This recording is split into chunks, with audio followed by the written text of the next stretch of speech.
Welcome to the Too Posh Podcast. I am Gabrielle. I am a former New York Mafia princess, originally from Austria. I am the mother of 3 and the owner of Too Posh Boutique. And here with my beautiful co-host, Marcella, my daughter. Hello, I'm Marcella. I'm a dancer, choreographer, model, and designer for Too Posh. And I say whatever the I want. Hi, my name is Cruz. I am a stylist. I also own the Society Salon in the Design District, and I am a short little Mexican with a big personality. I am Polly. I am a certified sexual health consultant and educator, former professional dominatrix, currently working at the largest adult novelty store in the Texas Panhandle. What will they say next? Welcome to the Too Posh Podcast.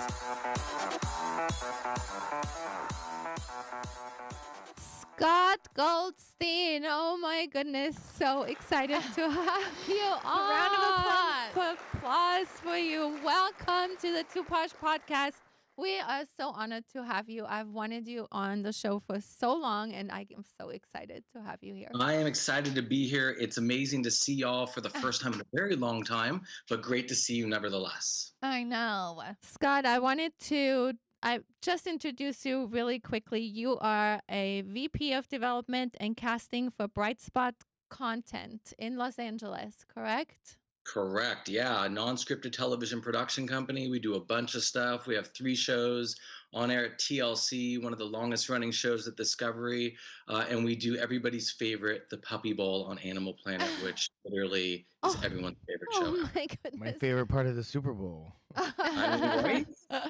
Amazing how many people love it. I mean, how can you not? It's a bunch of really cute puppies running around playing football that are all up for adoption. It's a win for everybody. Genius idea. I want everyone to know how we met Scott. So about 7 or 8 years ago, Which feels very strange. Feels very strange to say this, but we owned a dance studio, Prestige Dance and Performing Arts Center, and I think Scott reached out to you, didn't he? I can't remember. I don't know now. I can't remember if he reached out to one of us. Yeah, something like that. And I know that the craziest thing happened after that. Like, he started basically saying they were going to do a reality TV show about dance, like Dance Moms was a big thing. And I never forget having the first Zoom call with Scott because he was, I don't know what I expected, but I remember my Zoom call with Scott too, actually. I had Chanel with me.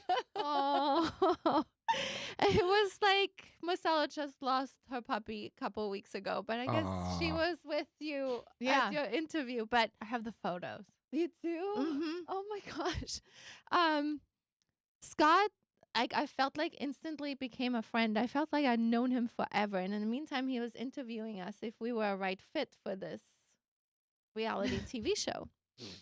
And yeah, I mean, look, you got a beautiful mother-daughter combo, obviously in Dallas, which is one of the dance meccas of the world. Mm-hmm. And I thought, gosh, there could be a television show. And then I started interviewing members of your team, what your world was like. And I was like, man, there's something here. I thought there was definitely something there. And it became so interesting because, you know, I mean, in our world today, even back then, reality TV shows seemed like a dime a dozen. And he said that in the very beginning. He said, just because we think we have something doesn't mean anything. I just want to warn you. And then someone, and I don't know if it was you or someone, said, if they show up with $100,000 cameras, it's the real thing.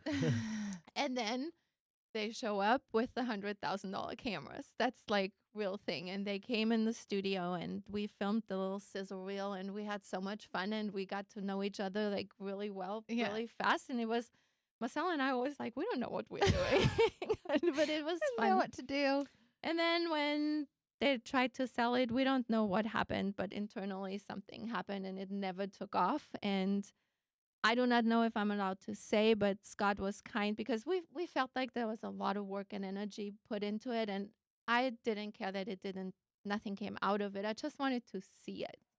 And he was kind enough to share it. I don't know if I'm allowed to say that, but we can. It's all good. Yeah. I mean, we watched it. And to be honest, we were shocked how good it was, actually. We were like, oh man, it was so good. And we were like, oh my God, gosh, this was like really something. Like we could see that it could have taken off if it could have worked out because of, I mean, we had everything. We had the spicy Mexican girl, hip hop dancer. We had the Well, Tiny, he knows tiny- Alex. yeah. oh yeah, Alex. That's right. You know her. Tiny.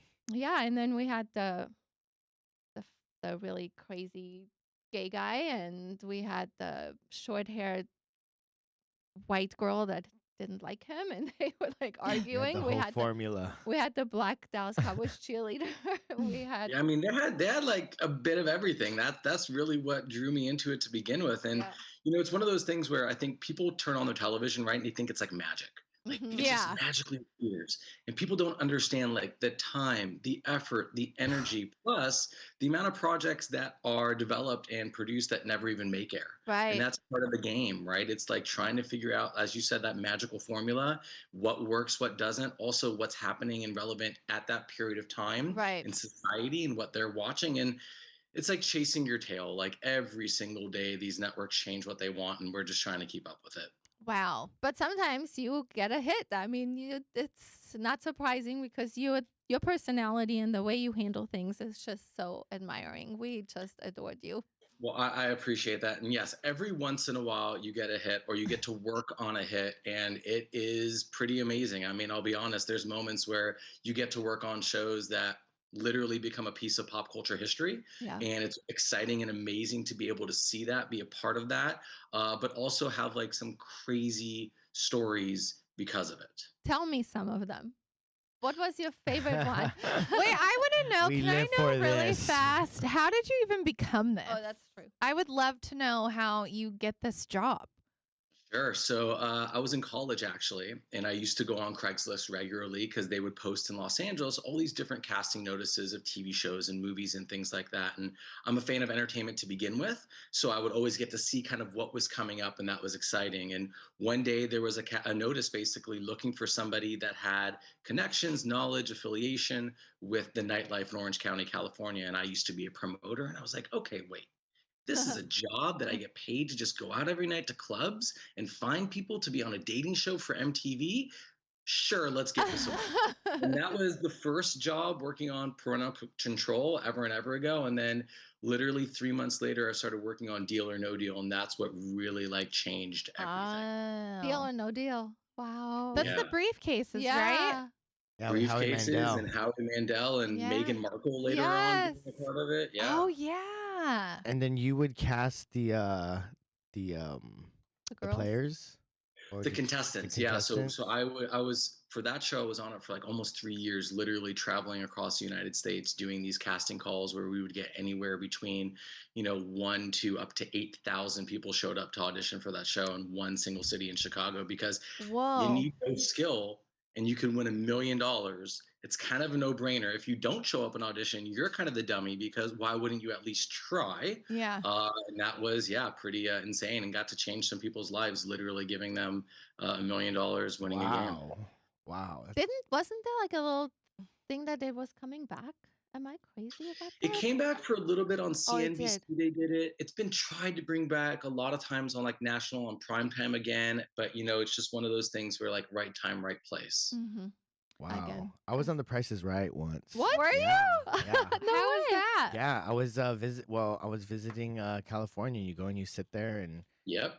you just wait. You just sit there Wait and in you wait. line outside the studio and they Yup. bring you in. And they bring you in. They ask you all these questions and stuff. And you actually played? No, I was just Oh. in the audience. They didn't Oh. call my name, but I was there. I That's s- awesome. Yeah, just I'll tell that you, was the secret about was the pretty- Price is Right though. I If heard. you win, you have to pay taxes on all that stuff. And a lot of people don't think about that.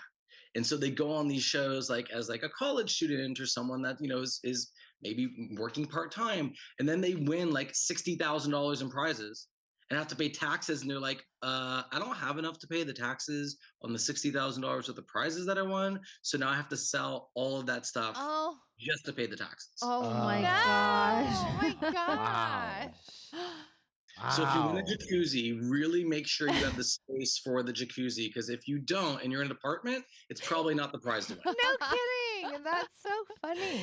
I still have 1,000 questions, but there's one thing that I still remember like it was yesterday. And when we first met Scott and when he came to town and we had dinner and we would talk about his girlfriend, and he was very sweet about her. And he was like, yeah, I'm thinking about maybe I'm going to get married. I just don't know. And he and I had some conversations. And then guess how he proposed?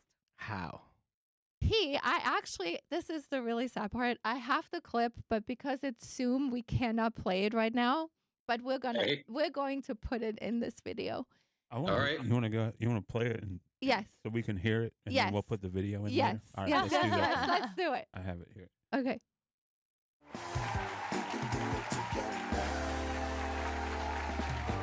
All right, folks, look, all month long we've been celebrating love stories, right?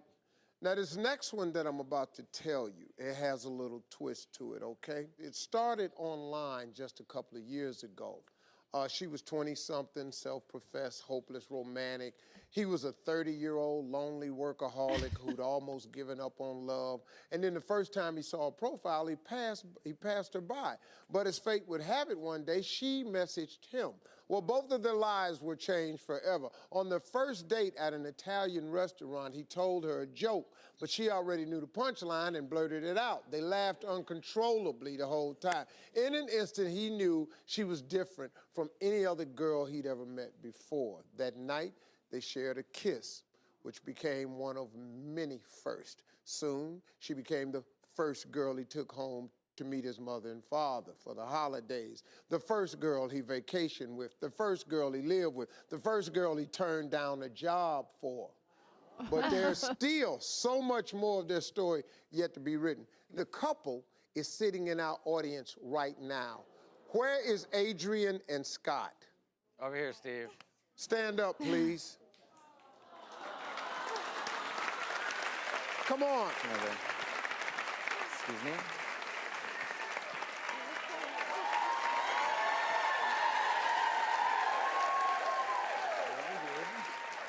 Hi, Adrian. Hi, Scott. How you doing, Nice man? to meet you. Adrian, did you recognize your story? Yes. Started to recognize it a little bit. Scott brought you to the show for a reason.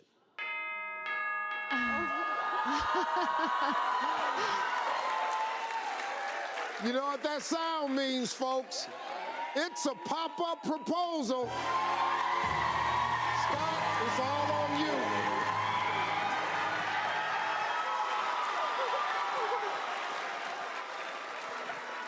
Stand right over here. Aw, that's so sweet. Adrian, Now, do you guys want to know the truth about you what are happened? my best friend, Yes. and you are the love. Oh. 1 second. Oh, wait. And I literally can't imagine. All right, there we go. Sorry, I wasn't able to hear the playback. That's okay. Oh, sorry. I was just waiting, hoping that I picked got right. so teary again last night when I watched it. Well, I'll tell you, it was a whole scheme to get her there. So basically, I had to come up with a reason to get her to Chicago. So I'm a massive Chicago Bulls fan. And I wrote an email to the organization. I was like, look, I'm planning on proposing to my girlfriend. I need you guys to be my cover story. I need a reason to get her there. So they were amazing, totally on board, got us like front row seats, took us into the locker room, this whole experience. So she thought we were there for that. And then the next day, I was able to get her to the Steve Harvey show. But what you don't see, can we curse on this, by the way? Oh, yes. So what was supposed to happen is Steve was supposed to like slowly reveal certain things about our relationship that would not let her know immediately that he was talking about this. But so he goes right into it immediately, too quick, too fast. And she turns to me and she says, "What the fuck?" And at that moment in time, I thought this was either going to go really well or really bad. There was like no in between. Yeah, on the video, it even looks look at like you're looking away from her. Yeah, I totally wouldn't look at like I would not even acknowledge her because I knew if I looked at her, we were gonna have a problem. So I just kept looking straight. I grabbed her hand and I was like, "Please, God, don't let me be that guy that gets told no on Oh, my on Steve God. Harvey. for the rest of my life." So we get up on stage, I did the proposal. And what was great is twofold. One, obviously, we were able to share that with our family and friends that weren't able to be there because we have family across the country. So it was nice in that regard. But the other thing is, she like blacked out and doesn't remember any of it at all, like not one word. And so we were at least able to keep it afterwards so she could have proof that she was actually there. And she got proposed. She can't change her mind. Yeah, all that stuff. Oh my Wow. That is gosh. hilarious. Were you nervous? He had butterflies. Yes and no. I mean, look, it's a big moment in anyone's life, obviously, to make that kind of commitment, and maybe even bigger that you're doing it on national television. But I will say, like, when you find the right person, it really isn't that nerve-wracking because you know you're doing the right thing. Now, mind you, looking back in retrospect, do I think she's the right person? There are some days where I really question it. She keeps coming home with designer purses, and I'm like, I can't fucking deal any more purses. That's when I question if I made the right move. Hey, 6 years later, she deserves some purses. I mean, listen, the girl works one block from Rodeo Drive, and she has half of it sitting in her closet. Oh, so, no. Maybe she needs to change jobs. Oh my God. Or at least location. That's what I mean, absolutely. location. However, she is co-owner of Maintain Salon. She is an amazing hairdresser, like Woo. Cruz. All right. All right. Yeah, and You they guys have that opened. in common. Yeah, and they opened it in the middle of the pandemic, and it looks I like feel it's you thriving. on that too. You did the I same thing. Yeah, I mean, it was a big gamble. There's no doubt or question. But I think, at the end of the day, the salon industry's tough, right, Cruz? You can speak to this, and the dramatics involved when you're at a big salon, because she was at a really big one in Beverly Hills. It was just a lot happening all the time, and it eventually got to a place where it's like, why do I keep giving away like 60% of my paycheck to be in an environment that's kind of a bit challenging when we can go out on our own and go make it happen? So she did, and she's doing great, and I couldn't be more proud of her. That's amazing. Awesome. Takes a lot. Yeah. Now, let's talk some San Francisco 49ers there, Scott. Girl, I was going to wear my hat, and I opted not to. Why? But I was going to wear my hat. I was going to start talking a lot of trash about the Cowboys just because I have to. There's a part of me that feels like, as America's team, y'all are cursed for real every single season. Like, We're cursed with the owner. That's where it all starts. That's what we're cursed with. That's how it starts, and it's a problem. Look, Jerry, it's a double-edged sword, right? He built that team into what it's become, and yet he does his things the way he does them. I also feel like there may be like a real, genuine, actual curse on that team, because every year you guys, it's the moment, it's the time, you get better, another superstar. Going to Super Bowl this year. Suddenly, it all falls apart. However, I want you to know, I am a huge Garoppolo fan. And Because of what he looks like, or because of his football? a lot because of what he looks like. And he's Italian. He's Italian. Listen, So cute. They call him Jimmy GQ for a reason. Yes. There's no question about it. I get it. I think Marcella should date him. Well, do you remember when he signed his contract and went in the NFL, he was like dating all those porn stars? Yes. Yeah, I don't saw know that. if we want her to date him. So I saw that and I was like, I don't know if I'm into somebody who dates porn stars. Yeah, she needs a nice, good guy. You're right. I feel like he is a nice guy. He just made some bad decisions early.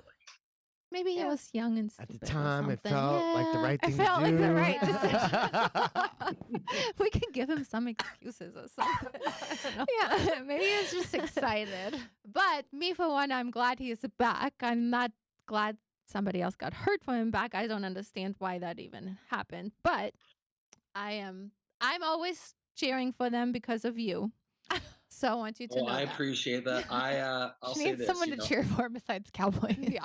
They should have kept him to begin with. I don't know why they Exactly. traded to get a young quarterback. The whole thing kind of doesn't make sense to me, but Not we at have a all. history of doing this, unfortunately. We did it with Alex Smith. We like to move on from players that are doing really well from us at the time that Crazy. they're doing really well. It doesn't make a whole lot of sense. It doesn't. Now, I want to ask you real quick, since this was big news lately, but you worked with Bob Saget on a show years ago, and you have Yeah. nothing but good things to say, huh? He was literally one of the nicest people I've ever had the pleasure of working with, a consummate and actual professional, where at the end of every single day, he would walk the studio and go up to every single person on the crew and shake their hand and Wow. thank them for their efforts. Like, I've worked with my share of people, and nobody has ever done that but him. And he meant Really? it sincerely. He is, what you hope these people are going to be when you meet them, and you hope what they're going to be like when you work with them. But I will say, I have a great story. Tell us. We were about to go into our Christmas break. It was like the week before Thanksgiving. This was a family game show. It was called 1 versus 100. It was a trivia show on NBC. He was our amazing host. And what he would do is during commercial breaks, he would work out some of his material for when he did stand up. And what some people don't realize is, he did Full House and he did America's Funniest Home Videos because it allowed him to do the kind of stand up he wanted to do, which was arguably the most crass, inappropriate, non-family friendly stand-up you could ever imagine. He is known as like the most vulgar comedian maybe of all time, and you don't think of that when you think of Danny Tanner. I know. But that is his brand. And we were in a commercial break, and he was practicing singing his next set, and there's families in the crowd, so there's like 8, 9, 10-year-olds sitting there, and he starts going into a joke about how Thanksgiving was his favorite time of the year because it reminded him of one of his ex-girlfriends who he used to stuff just like a turkey. And he was going into it hardcore. And like the executive producer is like waving his arms and screaming he has to stop the story because there's kids in the audience. And as soon as Bob turned around and recognized that there were like 9 and 10-year-olds there, he got so embarrassed and started apologizing nonstop for doing what he did, especially to the parents, because it was probably forced sex ed that nobody expected at that moment. They had to go explain it later. I mean, hopefully not. You just don't want to explain it. You want to drive home in silence if you're the parent dealing with those kids. You'll never think of Thanksgiving the same. Ever. I don't. I always think of him that time of year. Now I'm going to think about it.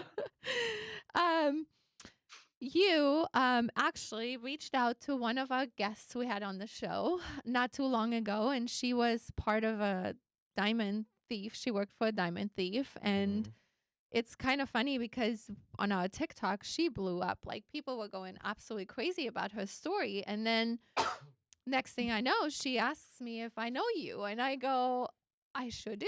And you reached out, and so you guys wanted to do a show with her, and she is actually wanting to do the show. She just said that she had a little bit of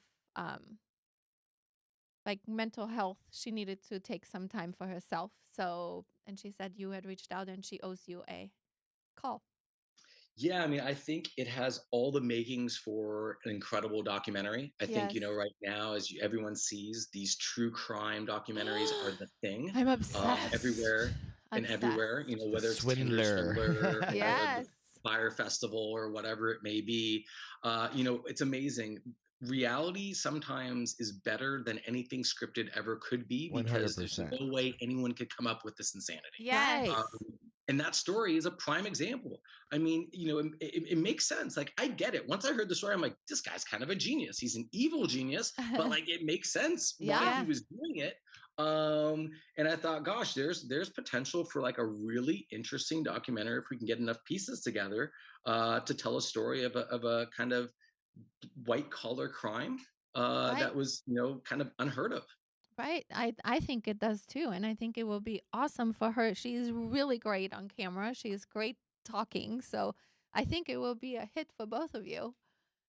Yeah, I think, with those types of things, it's all about the pieces, right? So it's about, can you get enough pieces of the story? Can you put a story together that's really interesting and convincing and that people are going to tune into? So, we have some work to do in figuring all those things out, but I definitely think there's an opportunity for something that could be really compelling for sure. I think that's awesome. Tell me, what is your like most popular show that you have put together lately? Like, what is it right now?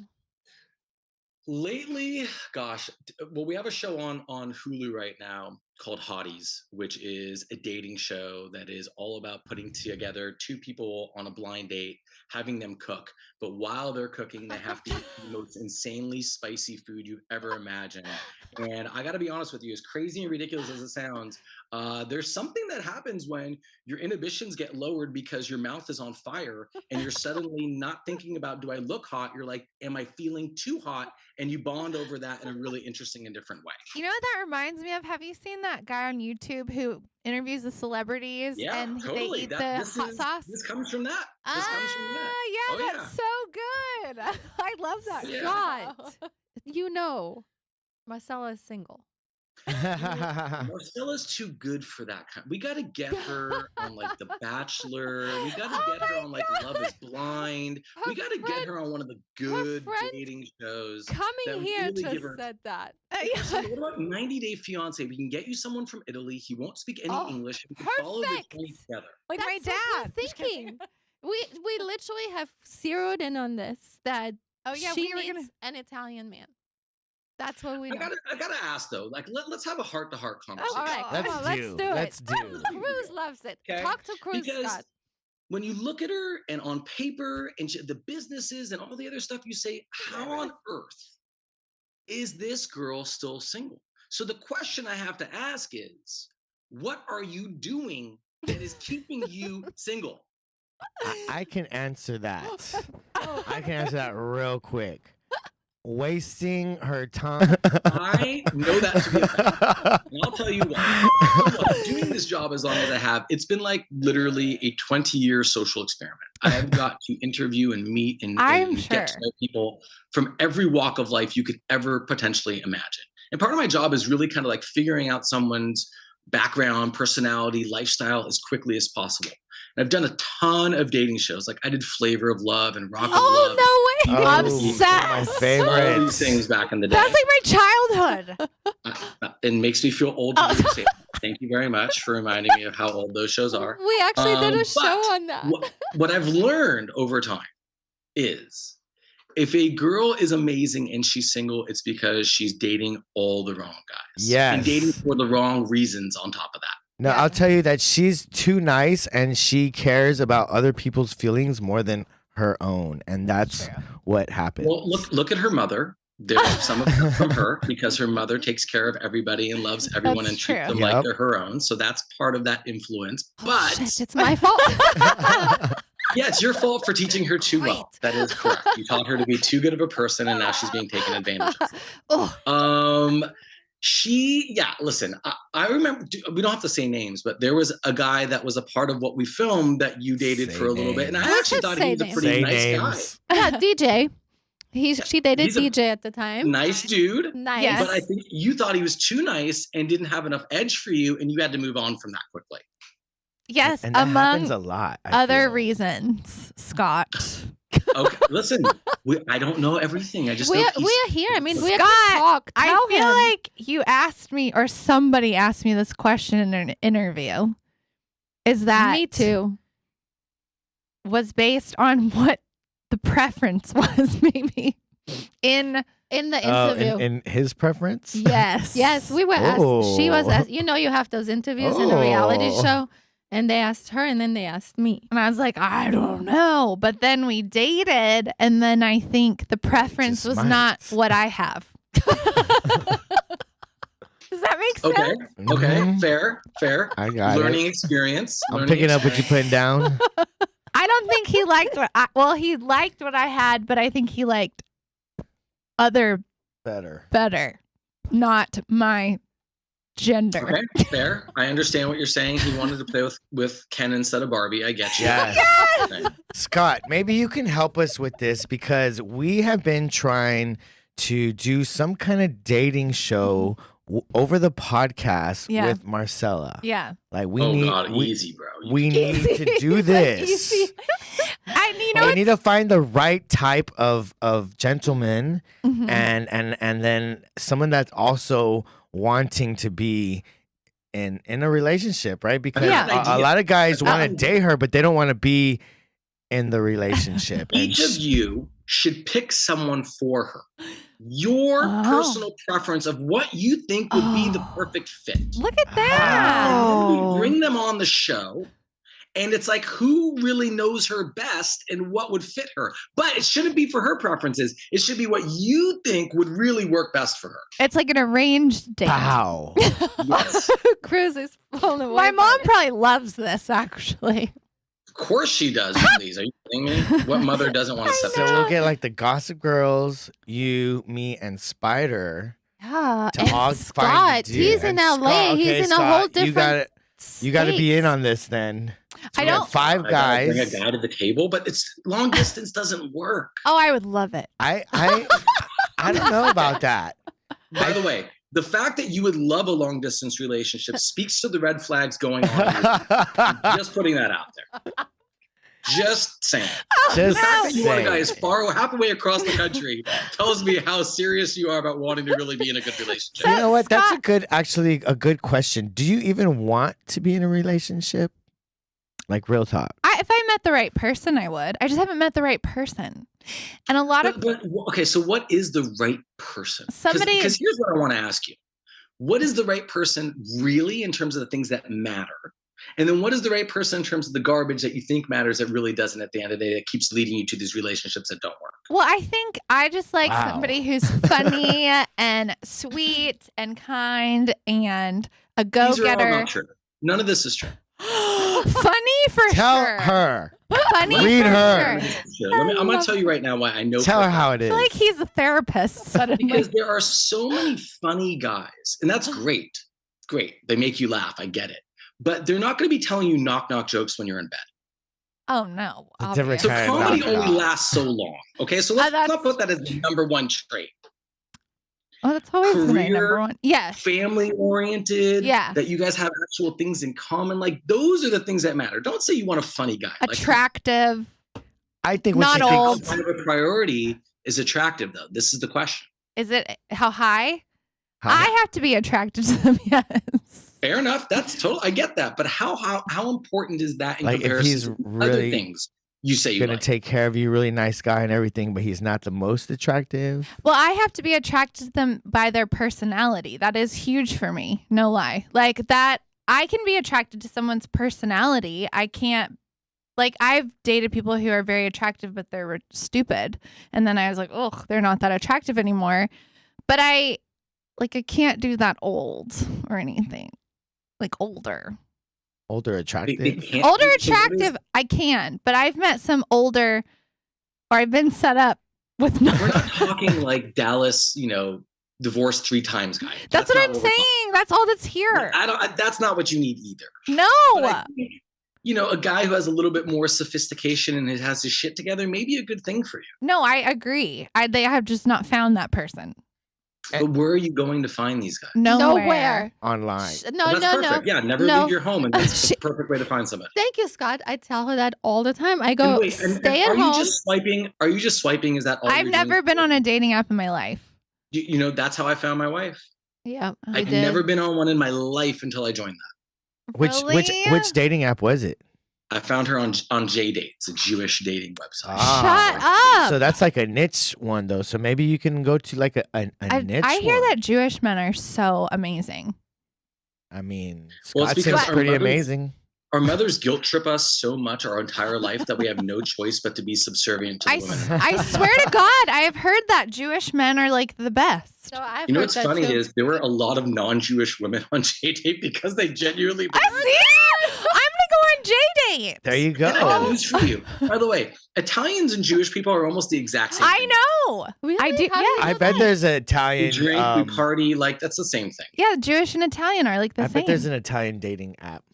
You should go on those two. This is some gems right here that you're I giving know, us. Scott, gems. thanks. You're like changing our lives. My Yeah, there's got gosh. to be like an Italian one, like sexystallions.com or something like that, based off Stallone, and he owns it. There's got to be something.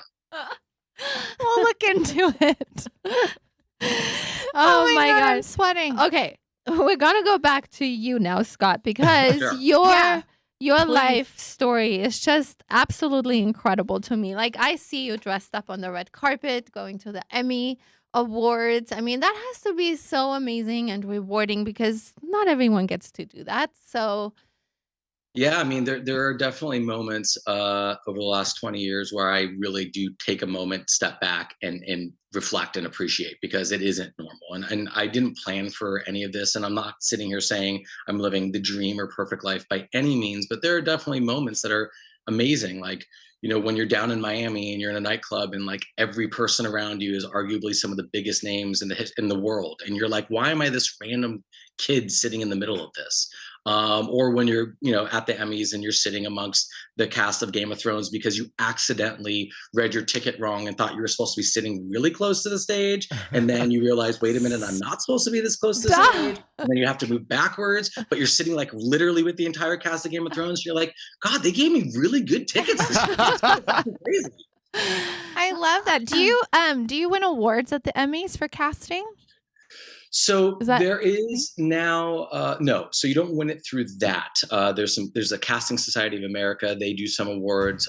Reality television, is kind of the redheaded stepchild of entertainment, which is weird because it's all over the place, but we don't get the credit that a lot of the scripted stuff do. Which I like reality better. Me too. That's all I want. They've started getting some more stuff. I mean, this year Lizzo won a big award for her show on Amazon, and you've got the guys at Queer Eye. They've done really well over the last couple of years, winning some big awards, and so has RuPaul's Drag Race. Those three shows really, and then you've got kind of your iconic shows, right? Like The Amazing Race and those types of shows that really kind of had that longevity. But we don't win awards quite like the rest of them. No, we do not.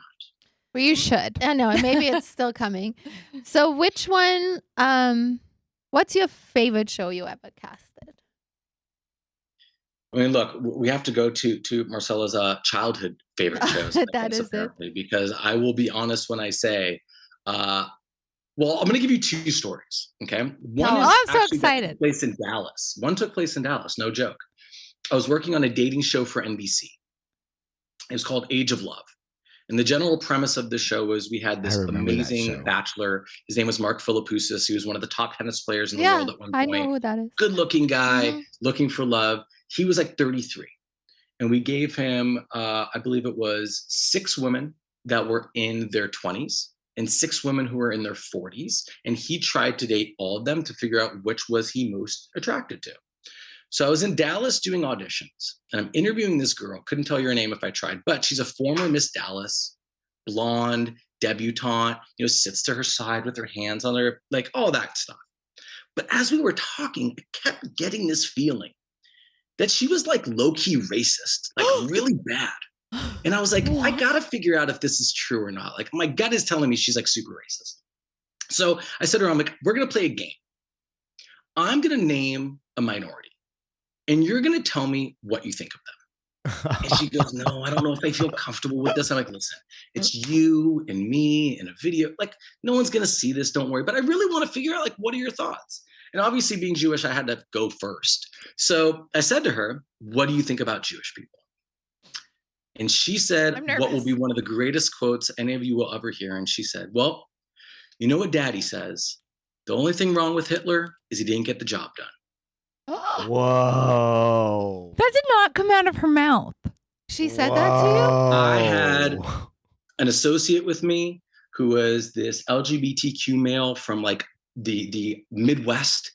He'd never been exposed to anything like this in his life. And he damn near fell out of his chair because he could not believe that this lady said those words. And this is like 10 years ago too. Like, oh, this was longer than that, bro. Yeah. This was like 15-ish years ago. Maybe. I remember that show. Wow. Whoa. What did you say? What did you say? I was like, awesome. What do you say to that? Okay. Listen, I've heard a lot of shit in my life. I've never heard it articulated to that degree. But then, like, it turns out, like, her grandfather was, like, a member of the Klan and, like, all these layers. And there you go. Wow. That's unbelievable. Yeah, America's amazing. And you called it. Yeah, you knew it. I've done this long enough that my gut is pretty on point more often than not when I meet people, and I can kind of get to the heart of it. And then working on Flavor of Love is probably the second best story, which was I was in Detroit, Michigan. No, excuse me, that's not true. I was in St. Louis, and I I went to a part of St. Louis, which actually is in Illinois, called East St. Louis, which is a really notorious ghetto, super dangerous, not a great place. But that's where I went to try and find some young ladies that I thought would be interested in Flavor Flav. Because let's be honest, like, Wow. they only exist in certain Wow. I love that show. I just loved it. Same. I was interviewing this girl who was like 22, but she looked like she was 15. She looked so young. And I said to her, I'm like, look, I want you to do me a favor.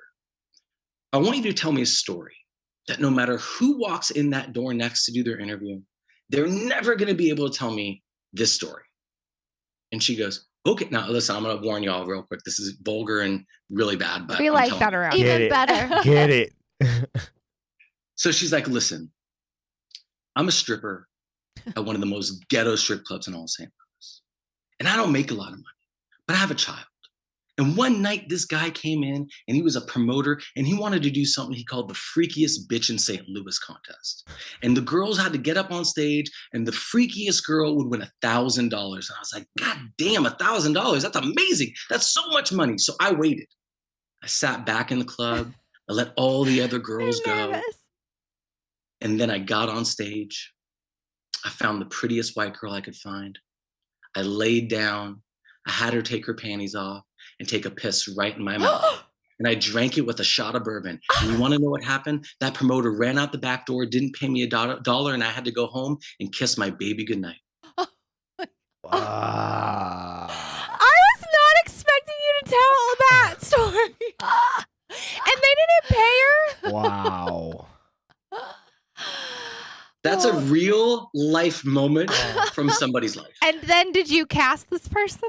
No. No. I loved the story. And it's one of Oh my those stories that, like, when you're at a bar and everyone's telling, they're like, oh, dude, I had the worst day at work story. That's I'm it. like, I know someone who had a worst day at work. than you Worst did. day.